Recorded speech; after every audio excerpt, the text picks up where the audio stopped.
ನಮಸ್ಕಾರ. ನಿಮ್ಮೆಲ್ಲರಿಗೂ PS education Infotech ಚಾನಲ್ಗೆ ಹಾರ್ದಿಕವಾದಂತಹ ಸ್ವಾಗತ. ಸ್ನೇಹಿತರೆ ಹಾಗೂ ನನ್ನ ಮೆಚ್ಚಿನ ವಿದ್ಯಾರ್ಥಿಗಳೇ, ಕಳೆದ ಒಂದು ವಿಡಿಯೋದಲ್ಲಿ ನಾವು ಪ್ರಥಮ PUC ರಾಜ್ಯಶಾಸ್ತ್ರಕ್ಕೆ ಸಂಬಂಧಪಟ್ಟಂತಹ 7ನೇ ಅಧ್ಯಾಯವಾಗಿರುವಂತಹ ಕಾರ್ಯಾಂಗ ಅನ್ನುವ ಈ ಒಂದು ಅಧ್ಯಾಯದಲ್ಲಿ ಬರುವಂತಹ ಅತ್ಯಂತ ಮಹತ್ವದ 1 ಅಂಕದ ಪ್ರಶ್ನೆಗಳನ್ನು ನಾವು ಚರ್ಚೆ ಮಾಡಿದ್ವಿ.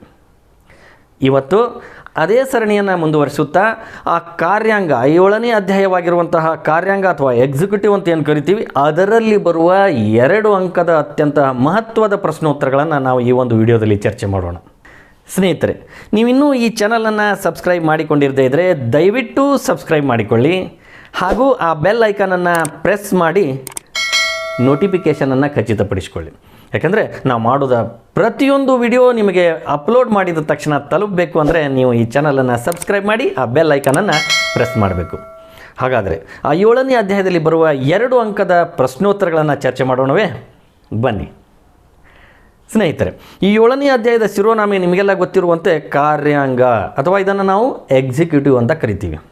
ಈ ಎಕ್ಸಿಕ್ಯೂಟಿವ್ ಅನ್ನುವಂತಹ ಈ ಒಂದು ಅಧ್ಯಾಯದಲ್ಲಿ ಬರುವ ಅತ್ಯಂತ ಮಹತ್ವದ ಪ್ರಶ್ನೋತ್ತರಗಳಲ್ಲಿ 2 ಅಂಕದ ಪ್ರಶ್ನೆಗಳು ಯಾವುವು ಅಂದರೆ, ಮೊದಲನೆಯದಾಗಿ ಕಾರ್ಯಾಂಗದ ಅರ್ಥವನ್ನು ಬರೆಯಿರಿ.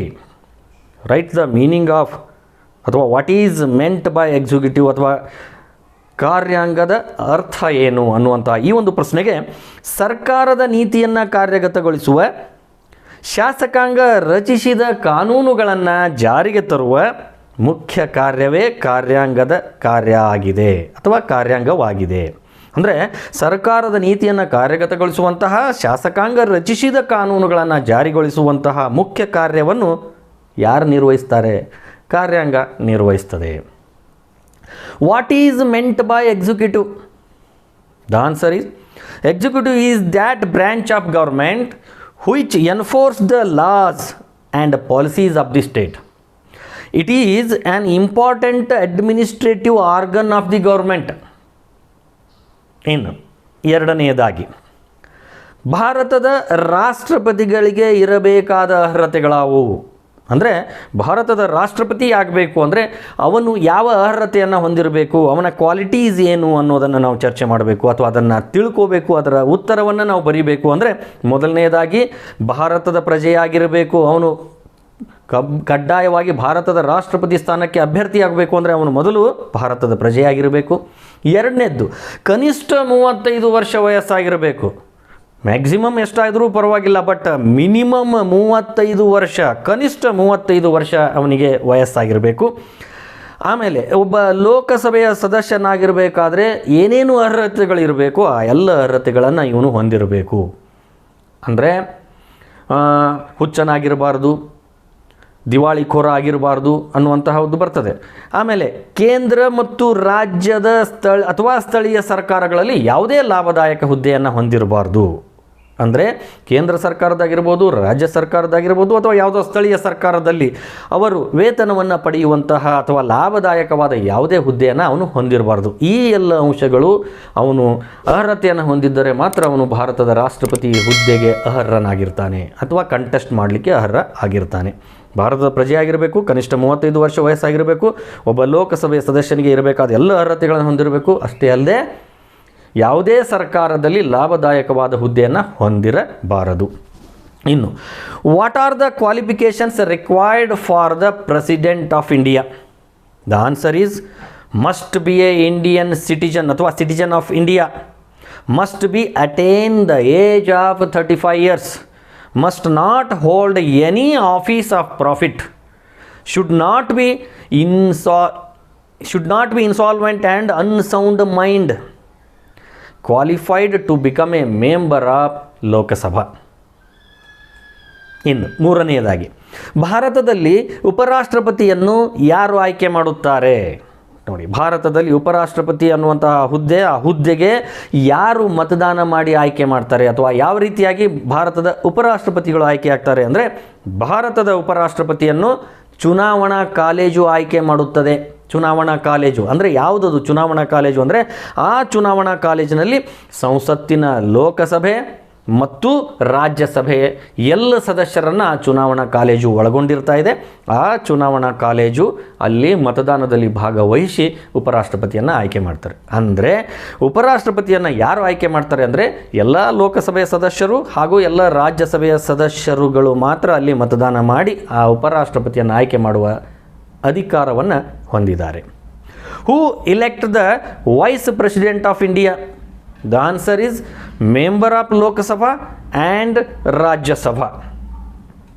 ಇನ್ನು ನಾಲ್ಕನೆಯದಾಗಿ ರಾಜ್ಯಪಾಲರಿಗೆ ಇರಬೇಕಾದ ಅರ್ಹತೆಗಳಾವವು?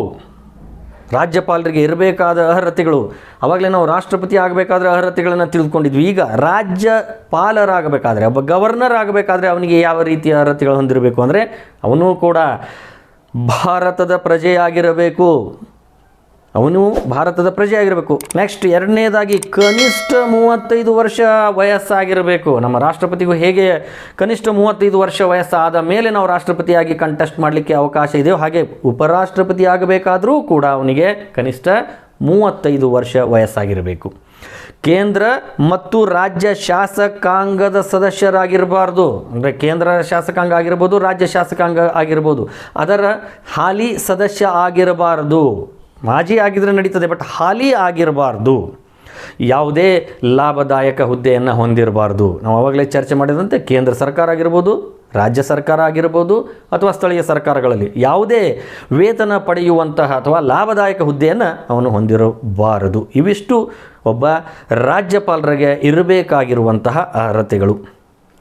Name the qualification necessary for governor?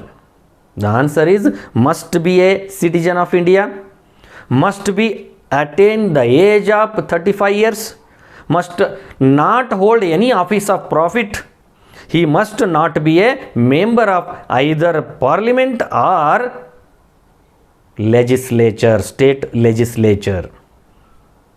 ಇನ್ನು ಐದನೆಯದಾಗಿ ರಾಷ್ಟ್ರಪತಿಗಳು ಚಲಾಯಿಸುವ 3 ತುರ್ತು ಪರಿಸ್ಥಿತಿಯ ಅಧಿಕಾರಗಳು ಯಾವುವು? Emergency powers. ರಾಷ್ಟ್ರಪತಿಗೆ ಇರುವಂತಹ 3 ತುರ್ತು ಪರಿಸ್ಥಿತಿಯ ಅಧಿಕಾರಗಳು ಯಾವುವು ಎನ್ನುವುದಕ್ಕೆ ಮೊದಲನೆಯದಾಗಿ ರಾಷ್ಟ್ರೀಯ ತುರ್ತು ಪರಿಸ್ಥಿತಿ. ಆರ್ಟಿಕಲ್ 352 ನಮ್ಮ ಸಂವಿಧಾನದ 352ನೇ ವಿಧಿಯ ಪ್ರಕಾರ ರಾಷ್ಟ್ರೀಯ ತುರ್ತು ಪರಿಸ್ಥಿತಿಯನ್ನು ಹೇರುವ ಅಧಿಕಾರ ಯಾರಿಗಿದೆ ಅಂದರೆ ನಮ್ಮ ರಾಷ್ಟ್ರಪತಿಗಳಿಗೆ ಇದೆ. ಅಂದರೆ 352ನೇ ವಿಧಿಯ ಪ್ರಕಾರ ರಾಷ್ಟ್ರೀಯ ತುರ್ತು ಪರಿಸ್ಥಿತಿಯನ್ನು ಹೇರಬಹುದು.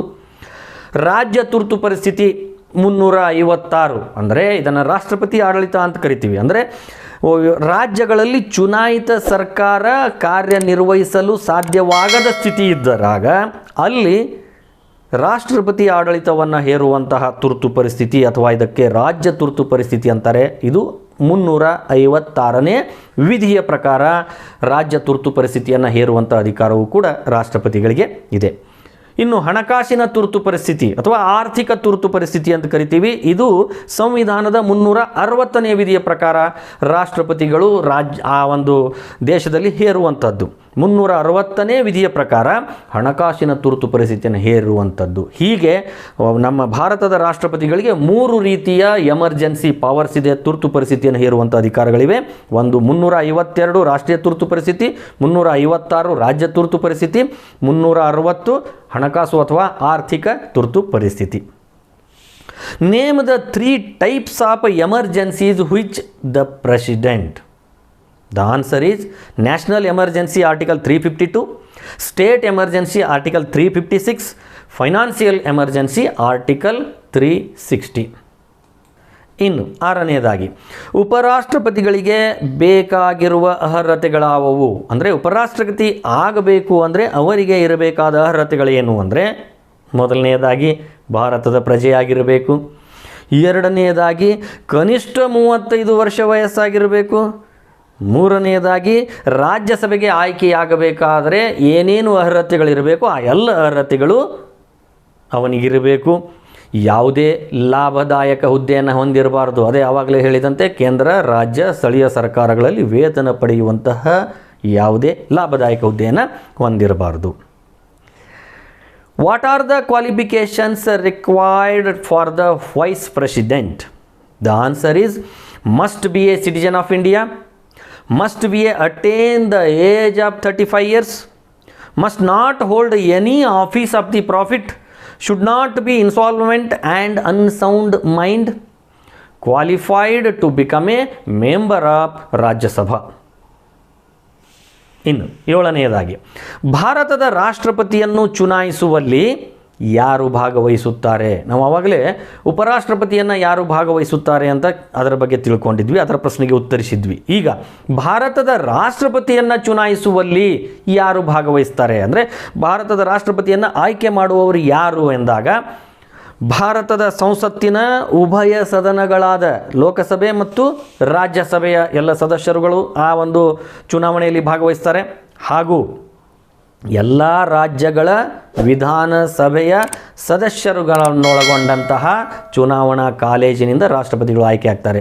ನಾವು ಆವಾಗಲೇ ಚರ್ಚೆ ಮಾಡುವಾಗ ಉಪರಾಷ್ಟ್ರಪತಿಯನ್ನು ಆಯ್ಕೆ ಮಾಡುವಲ್ಲಿ ಕೇವಲ ಸಂಸತ್ತಿನ 2 ಸದನಗಳಾಗಿರುವ ಲೋಕಸಭೆ ಮತ್ತು ರಾಜ್ಯಸಭೆ ಸದಸ್ಯರಷ್ಟೇ ಚುನಾವಣಾ ಕಾಲೇಜಿನ ಸದಸ್ಯರಾಗಿರ್ತಾರೆ, ಅವರನ್ನು ಆಯ್ಕೆ ಮಾಡ್ತಾರೆ. ಆದರೆ ರಾಷ್ಟ್ರಪತಿಯನ್ನು ಆಯ್ಕೆ ಮಾಡಬೇಕಾದ್ರೆ ಲೋಕಸಭೆ ರಾಜ್ಯಸಭೆಯ ಸದಸ್ಯರುಗಳ ಜೊತೆ ಆಯಾ ರಾಜ್ಯಗಳ ವಿಧಾನಸಭೆಯ ಸದಸ್ಯರೂ ಕೂಡ ಆ ಒಂದು ಚುನಾವಣಾ ಕಾಲೇಜಿನ ಸದಸ್ಯರಾಗಿರ್ತಾರೆ. ಹೀಗೆ ರಾಷ್ಟ್ರಪತಿಗಳನ್ನು ಆಯ್ಕೆ ಮಾಡುವವರು ಲೋಕಸಭೆ, ರಾಜ್ಯಸಭೆ ಮತ್ತು ರಾಜ್ಯಗಳ ವಿಧಾನಸಭೆಯ ಸದಸ್ಯರುಗಳು ಚುನಾವಣೆಯಲ್ಲಿ ಭಾಗವಹಿಸಿ ಆಯ್ಕೆ ಮಾಡ್ತಾರೆ.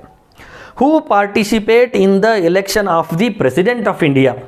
The answer is member of Lok Sabha, member of Rajya Sabha and member of Vidhana Sabha.